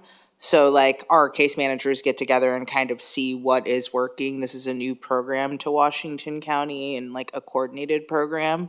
So these things are coming up, as Ali I'm sure can tell you, like stuff comes up of just like, this is not going to work, or we need more support in this area, or we need to change the referral process or the coordination effort. So it's just the people on the ground doing the work saying like, this is what's working, this is not this is not working, and taking that information back to the counties directly, because the counties host regular meetings. Great, thanks for that example. And certainly it's a theme that emerged both with the providers, case managers, continuing to kind of ground truth and ensure that any policies and strategies that move forward work for folks in the field, on the ground, and community. Any last thoughts? Otherwise, oh, Mercedes. I think I wanted to clarify something, because I think we're going to ask everybody to change, right? Like everybody's going to have to do new stuff. So I don't want us to necessarily think about like gathering feedback as a list of things not to do, but more differentiating between the things that are possible with our current system structure and then the things that would need technical assistance, capacity building, buying of new databases for providers to use, like providing annual trainings so people know how to use those systems, so that we get kind of specific about what we need to use money for from like the regional plan. But I do hope that as everybody sees this, because I think what you're describing is exactly what we all need, but it does require that we all change a little. Yeah, thanks for that, Mercedes. Ebony? I was just going to say that, like, completely agree. And hearing that there's going to be a system where like medical can input and case managers can view that is going to be a game changer, especially those of us who are doing respite care, shelter work, because often hospitals just want people out the door and they don't think that we don't have they don't think, oh, this shelter doesn't have capacity to take care of somebody who's non-ambulatory and cannot care for themselves, cannot perform ADLs. So I think that portion alone is going to be huge and like something that is going to save us a lot of back and forth and be a little bit more trauma informed for the people that we were serving. All right, thank you. Well, on that note, Liam, I'm going to pass it to you. Yeah, and I'll be brief because we have some special guests joining us who are waiting patiently to provide a presentation in the next portion of this meeting. I just want to ground us in how we're moving through this. So you just received an update on one of your 6 goals. We received that feedback. We'll be incorporating that into the work going forward. This next presentation is a complement to that work. We've got Dr. Andy Mendenhall, CEO of Central City Concern, Dr. Maggie Bennington-Davis, Chief Medical Officer at HealthShare, and our very own Mindy Statlander, TCPB member and CEO of HealthShare. And they're going to be presenting on the current intersection between behavioral health challenges and homelessness and housing instability. And without further ado, I hand it over to you guys. Please go ahead. Thank you so much, Liam. This is Maggie Bennington-Davis. I'm CMO, Chief Medical Officer for HealthShare. Who's going to be driving the slides for us? Trying desperately to get the screen shared. Okay, don't be desperate. It's okay. I'll go ahead and start framing it up while you're doing your thing there. I just want to start by saying I'm really grateful to be here, and it's been so interesting listening to all the tremendous efforts that are occurring in our region and heartening. And I think your efforts are touching the lives, so many of the lives of HealthShare members, and this analysis that we're presenting to you today is about, I think, the very same people that you all are trying to figure out how to serve better. So next slide. So this, as Liam said, I'm going to be co-presenting this with Dr. Andy Mendenhall, and he'll be talking in just a second. But I wanted to frame up what we're doing here. So this presentation is about an analysis that's a combination or a partnership among, keep going, next slide, there we go, partnership among HealthShare Central City, the Center for Outcomes Research and Evaluation, otherwise known as CORE at Providence, and Care Oregon. Next slide. So we're here to tell you about what I think is a very, very important analysis that we're using as the basis to make a lot of decisions going forward. So we're hoping to really whet your appetite about how this pertains to everything you've been talking about the last hour and a half. And I hope that you want to engage with us in watching this work as it unfolds. So our goal is to deeply understand the people in our community who we think are struggling the very most. And those are people at the nexus of substance use disorder, primarily opioids and stimulant use disorder, mental illness, specifically psychosis for the purposes of this analysis, and then social determinants of health, again, specifically homelessness and at risk of homelessness and housing insecurity. And we'll talk a little bit more about our definitions of that in a minute. And I'm going to describe all of this in more detail, but to help with the grounding, hoping that Andy can tell you a little bit about the initial key themes that we found. Go ahead, Andy. Yeah, thank you so much, Maggie. It's such an honor to be able to be here, and I just want to echo and amplify what Maggie offered earlier, which is that we're really talking about many of the same individuals in the community. And I know that we all share the same set of goals to ensure that folks are healthy and achieve sustainable long-term housing and resiliency in their lives more broadly. So I'll just ground us in a couple of key themes. Looking in the rearview mirror about the challenges within our community, we felt it was most important to lean in around severe mental illness, lean in around different types of substance use disorder, and really get a sense of what changed. And most importantly, we're looking at, and Maggie will talk about this in greater detail, talking about the Medicaid population in this region. Health Share provides coverage and services to 90% of the Medicaid population within the region. And we wanted to get a great understanding of first, how did these different behavioral health categories change during the period of the pandemic between 2020 and 2022? And during a period of time where health share enrollment grew by 13%, what we saw was that there was just thankfully, modest growth between 1% and 11% in these different diagnostic categories. And all that said, it was really acuity that changed within those populations. And it's been acuity that's been driving the second key take-home point, is that about 10% of the health share population, the folks that belong to the behavioral health cohort, are driving 38, that number might even be adapted upwards to close to 40% of the total annual cost of care. And here's the most important point I want to drive home. Most of this cost is treating the complications of untreated behavioral health conditions. It's not truly driving outcomes.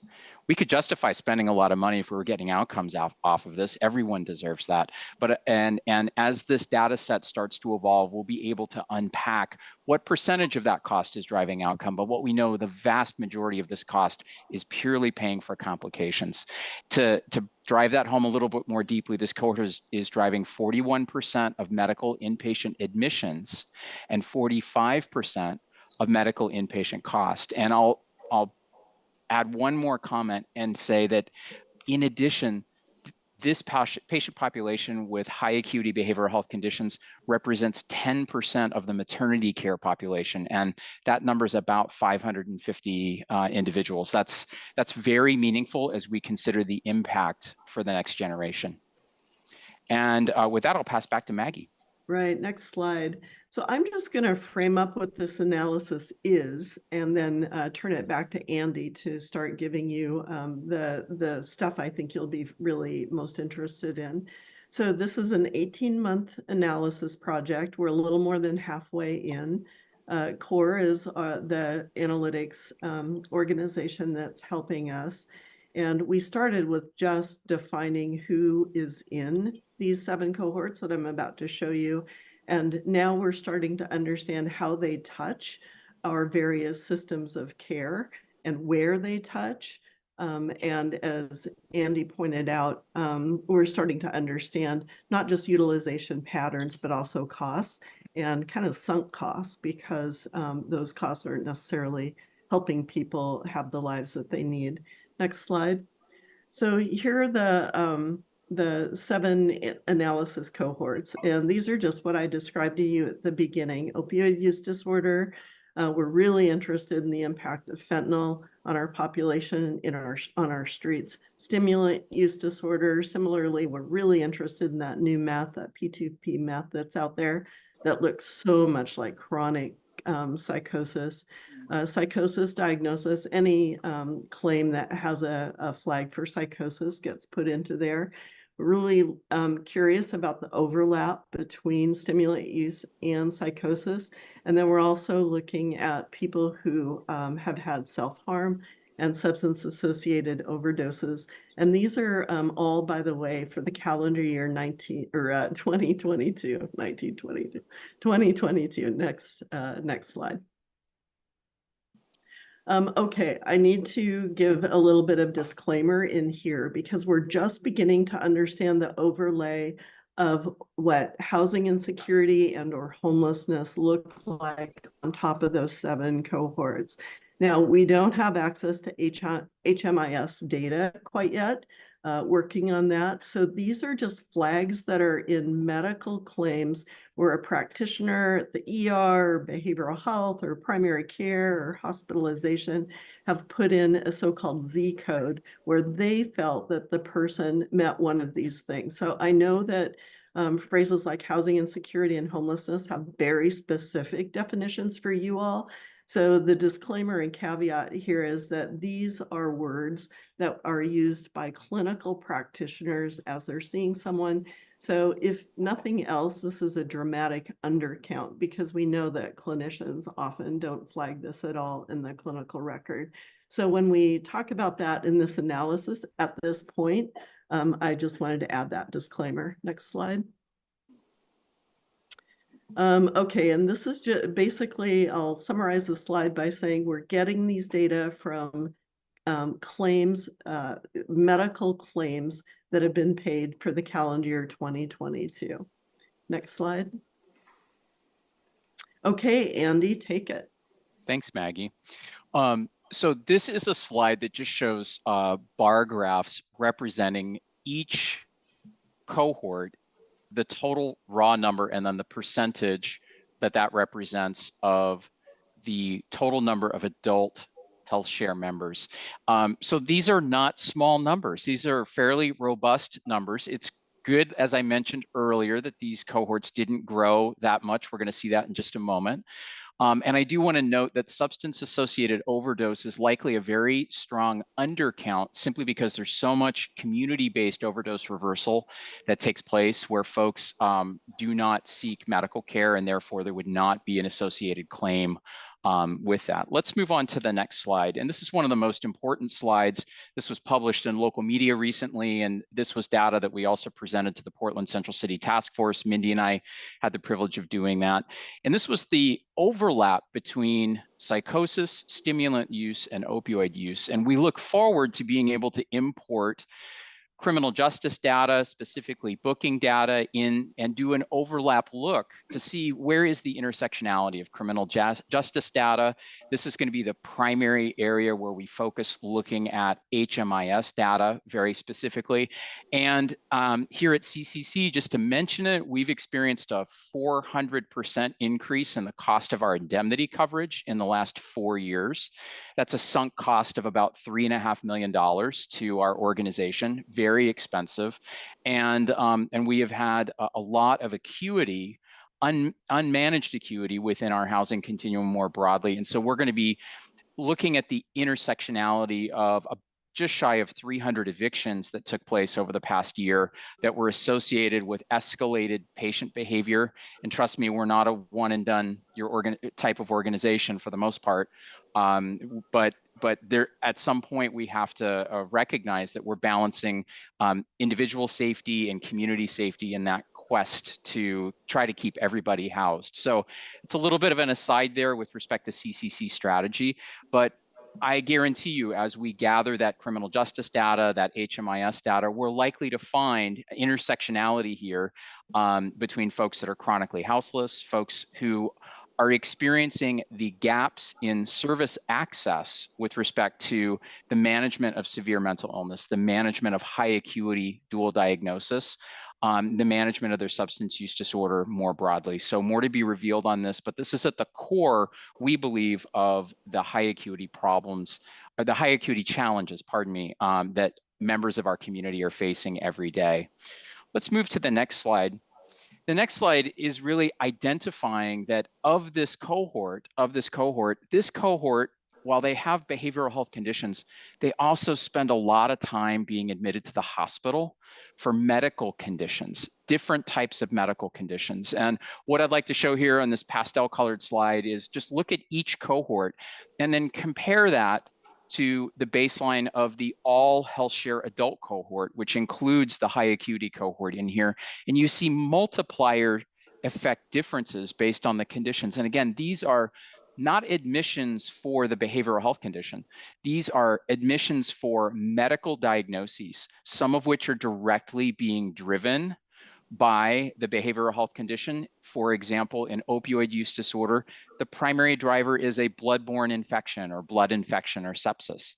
For stimulant use disorder and stimulant use disorder with psychosis, it's looking like we're probably going to see cardiac conditions. And in fact, I would tell you anecdotally, we see a lot of late stage and end stage cardiac disease in people aged 30, in their 30s, and people aged 40s.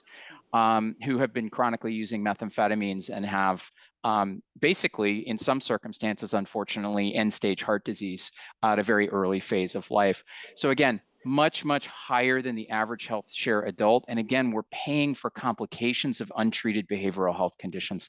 Look at the overdose number, 9 times higher than the average. Now let's move to the next slide. And the next slide is just a pause slide, a preamble to the following one. We won't go there just yet. These are the same exact numbers from the prior slide, but they've just been reformatted into the dark blue color.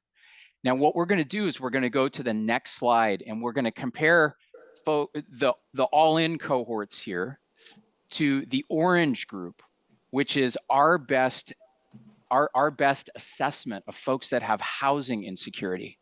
So compare those dark blue numbers, all of which are the same from the prior 2 slides, to the orange bars, and look at the differences in terms of medical inpatient utilization for folks with housing insecurity. First and foremost, there's almost a 10-fold difference, independent. Look at that first line, independent of whether folks fall into this category or not, right? If there was ever an argument for why housing is so important and stable housing is so important, it's that first set of lines right there. But now let's look at the multiplier impact. Again, medical admissions related to untreated behavioral health conditions, up to 14 to 16 times higher than the average housed adult cohort. Before we move on, are there any questions about the data sets that we've shown here? I've got one final slide, and then we're gonna thankfully have quite a bit of time for questions here. But I just want to ask if there are any questions from the committee or other members on the call here about this data. Christina? Yes, some don't get help because there is not enough health providers. So how do you, like the statistics that you're giving us, how does that cover the lack of health providers to support the people that need to be helped? Christina, that's a brilliant question. Thank you. We are just starting to scratch the surface of how each of these groups is utilizing the healthcare system more broadly. This is the big, broad brushstroke of basically just how expensive not treating these behavioral health conditions is, number one. Number two, the pattern of going to the hospital as a result of not having access to those other services.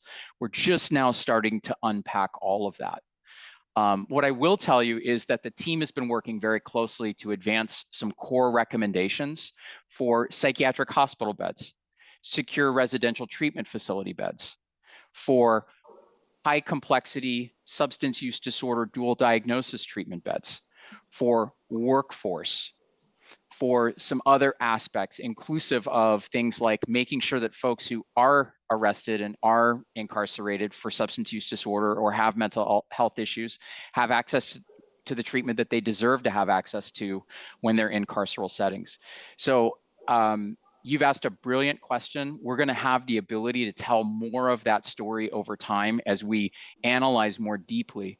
And I really appreciate you asking that question. I'm going to move to the next slide and kind of build on something that's, I think, embedded here in the context. Well, just before you absolutely, pardon me. We had one more question that emerged. Mercedes? Great. Yes, this is beautiful information. I'm wondering if there's a capability of disaggregating this data for race and age. Great. Yeah, absolutely, Mercedes.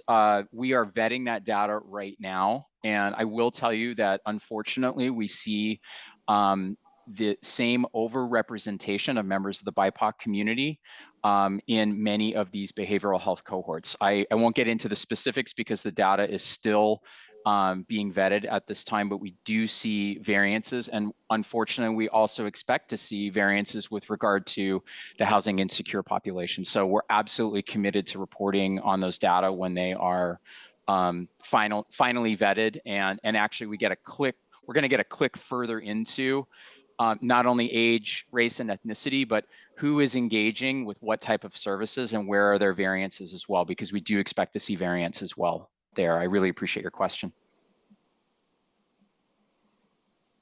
Okay, let's move on to the next slide here.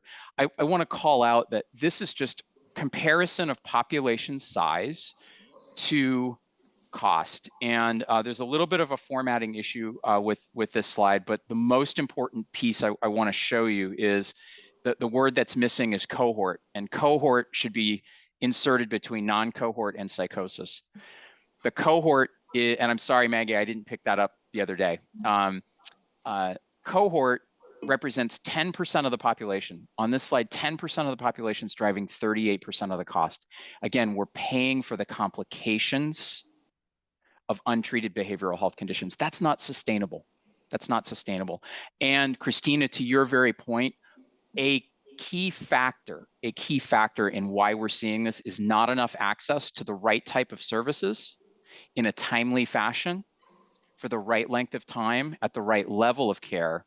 And I'll just say, as I pass back to Maggie, we know that this has an outsized role in impacting the ability for folks to be successfully placed in housing, remain successfully placed in housing, particularly in permanent environments, and more importantly, ensure that when folks are starting to struggle, they have the ability to get the help that they need and hopefully return to said housing environment and or preserve said housing environment without the endpoint being eviction or even a far worse outcome.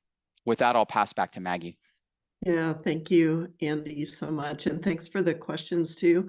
So these last couple of slides are just to, again, sort of get you thinking about, which you already are, as you've evidenced by your questions, about how are the folks in these cohorts touching the healthcare system and how are we as systems kind of helping them to do that. So let's go to the next slide. This methodology slide is just to let you know that we're getting our information from looking at things like authorizations. And this slide shows the percentage of people in each of these categories who do not show up as having a specialty behavioral health authorization. So people who get integrated care at their primary care provider would not show up here, but this shows the kind of the lack of referrals to specialty behavioral health for people who kind of by definition have very serious behavioral health issues that are driving some pretty terrible circumstances for them. So you can see here that the percentage of people in general in any of these categories, as many as 30 and 40% of them are not getting behavioral health authorizations. And now go to the next slide and you can see the percentage of people who have those flags in their chart by clinicians of housing insecurity. Hardly any of those are getting behavioral health authorizations and referrals to specialty behavioral health. So I think it really points out how we need to be coordinating differently and better and thinking about the services and the way that we construct our systems for folks. Okay, and the very last slide is sort of a wrap-up slide, and I'm going to turn it back to you, Andy, and I just want to thank everybody for your interest.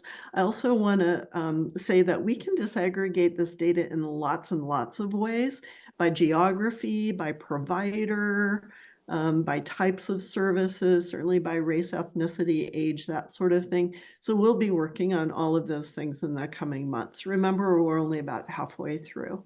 Go ahead, Andy. Thanks, Maggie. With everyone's permission, I'd love to just go back one slide and do one quick call out. And if we look at the HB underscore FLG, that's the housing benefit. So that was the housing pilot, housing benefit cohort. And what's so interesting is here's the housing pilot. This is the 1115 housing pilot. So for whatever reason, that group of folks, right? That group of folks actually compared to all the other categories of folks that had housing insecurity, the housing benefit folks had a marked difference in terms of behavioral health authorization. I just thought I would point that one out. It caught my eye the other day when I was kicking around this data set. So building, Maggie, on your points as we go to our final slide, we look forward to understanding more deeply access and engagement data analytics for each diagnostic category, and that will be unequivocally disaggregated to reveal age, gender, race, ethnicity data for all the right reasons. I've already mentioned the core themes around level of care mismatch for higher acuity individuals.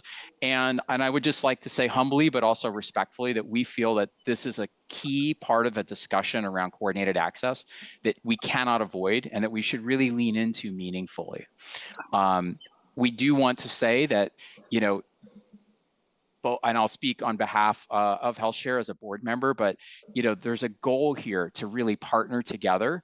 And we're seeing that partnership goal really led by Mindy and Maggie and our partners at HealthShare to create collaboration with the hospital systems in the region to create focus around this high-risk pool of high acuity individuals. We look at about 30,000 folks with opioid use disorder, psychosis, stimulant use disorder, or a combination of the three. Those 30,000 folks are this cohort. And it's very exciting to see that level of collaboration. And I'm even more excited when I consider the opportunity to see collaboration at governmental levels and between the healthcare and the housing and other public service providers more broadly. That brought me through bullet point number 4, and I'll just take a pass on the Medicaid 1115 waiver benefit and at least leave time for a question or two. Thank you so much for your interest, and we really appreciate the opportunity to present tonight. Yeah, thank you both. So we do have, a minute or so. Chair, I saw your thing flash up, and now it's down. Well, I did put my card up because I misunderstood a slide label, but I figured it out. But I'll jump in and take the opportunity. I don't have a question. Rather, I want to say how exciting it is for me to see this information. And as difficult as this whole space is, the level of hope that I feel for how we have better data to inform what we can and should continue doing in the years ahead is a tremendous shot in my arm. Thank you for that boost of adrenaline that I have been longing for. Thank you, Chair. Chair Vega Peterson. Thank you. So I think this might be like the third time I'm seeing this data, but each time I also get more excited about seeing it. So Mindy and Maggie and Andy, thank you so much for being here and sharing this. I think the other thing is you keep adding more information to the slides in the presentation. So I love that you're continuing to refine and explore more of the information and what's that telling us and what we can learn from it. I also would love to see the disaggregated data that you're putting together.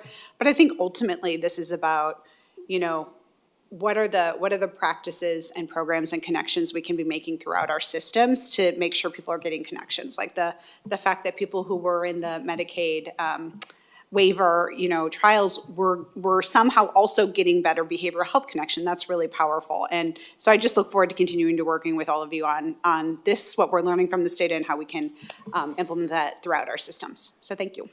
Great, thank you, Chair. Michael. Thank you, Chair.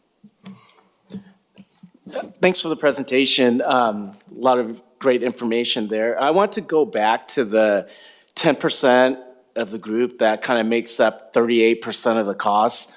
On that, what's keeping us from, and you might have answered this already, but what's keeping us from, since we've taken them to a certain point where we're dealing with kind of their complications, what's keeping us from getting over the hump?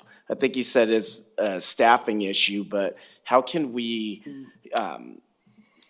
get that population that we've helped get to a certain point, the over the finish line and the help they need, rather than have this vicious cycle happen again where they're gonna, if they relapse, it's again another 38% of the cost for this group. And of that 10%, do you guys have any information on how many people have, after dealing with their complications, have made it through to the other side where there's been a positive outcome for that 10% group? Thanks, Mike. Thank you so much for the question. It's really important. With respect to who's succeeding, that's part of the next phase of the data analysis.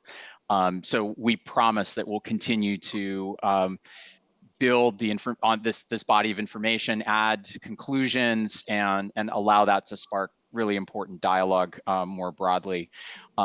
With respect to what's getting in the way, it's literally about access to the right levels of service for individuals who have high acuity behavioral health conditions. For folks with severe pervasive mental illness, that used to look like people being civilly committed and then being served by the Oregon State Hospital.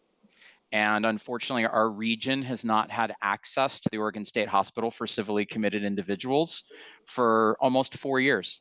And somewhere between 350 to 400 health share members per year used to be served in that fashion. So all of that untreated acuity is being held out in the community more broadly, or not being held effectively, right? It's creating both individual harm and community harm.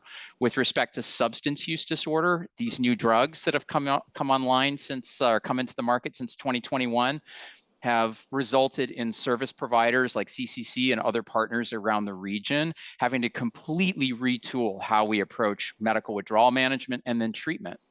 And at CCC, we know that the intervention of housing plus treatment is still effective for many people, but it's not as effective as residential treatment would be for the vast majority of individuals. So I've taken a bit too long to give a comprehensive answer there, but you know, closing the gap on this 10% and reducing that total cost, and more importantly, reducing that cost being invested in complications as opposed to services that are going to drive outcome, has everything to do with literally building the beds, building the facilities that we need. And I'm very hopeful that this data set's giving us the directionality we need to make data-informed recommendations. I'll pass to Mindy.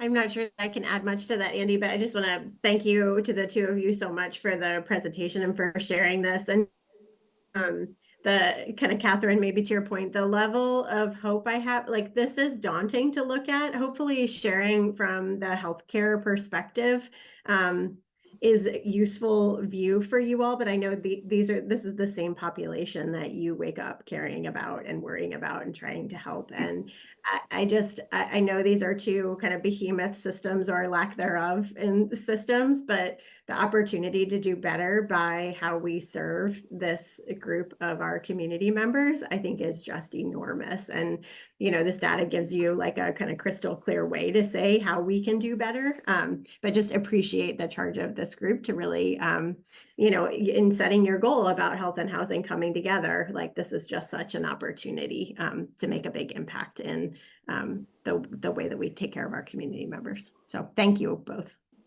Yeah, thank you. And thank you, everyone. We're right at, well, I guess minus a couple minutes here, but maybe we'll end on that note, Mindy, with the opportunity that's ahead of us. And certainly it was, I'm leaving also with the heaviness of that information and the hope that's hopefully inspiring all of us. So just for next steps, so thank you for that. We'll follow up with a post-meeting survey, and so we can include some opportunities for you all to add some additional questions that come up. I think we were promised more data, more to come, and we would welcome you back with open arms. So please, you know, as you all are carrying questions home with you, we can find other mechanisms to collect those. Our February meeting will be on Valentine's Day. How wonderful. Mercedes is bringing chocolates again. Cher, did you want to? I see your name tag waving around. Unless maybe you're going to talk a little bit more about what that meeting constitutes, I'm a little worried about what we've teed up for ourselves. We've teed up a Because lot. from reading the monthly report, there's additional information coming to us on landlord recruitment. There's information expected on the live wage goal and the auditor report. Yes, so we know that we're gonna have the auditor. We know that we, at least will have a tentative hold for the landlord recruitment update, given what Nicole and team provided earlier. We also have the 2024 work plan. So we do have a lot of stuff coming. And so- live wage. And yes, and the living wage, which I don't know will be for February, but Liam? you Well, wanna- that's what it says on the paper. Doesn't say that on my paper, but. Well, I will say Please. that we've had, there are a number of intentional agenda items coming up in February, but our staff has a lot of work to do to figure out what needs to get bumped, what is priority, because we do want to have a quote-unquote healthy meeting space. And I think today was a really good example of that. But now I'm extending this meeting, so I'm making it Oh, unhealthy. but, yeah, and Chair, you're No, not this wrong. is You're meaningful not wrong. because there's a lot in February, and I forgot to look to see when our March meeting is scheduled, because I'm not working school break week in March. Yeah, let's So- avoid, let's commit collectively to avoiding spring break in March. So I don't know if we have those meetings on the calendar, but.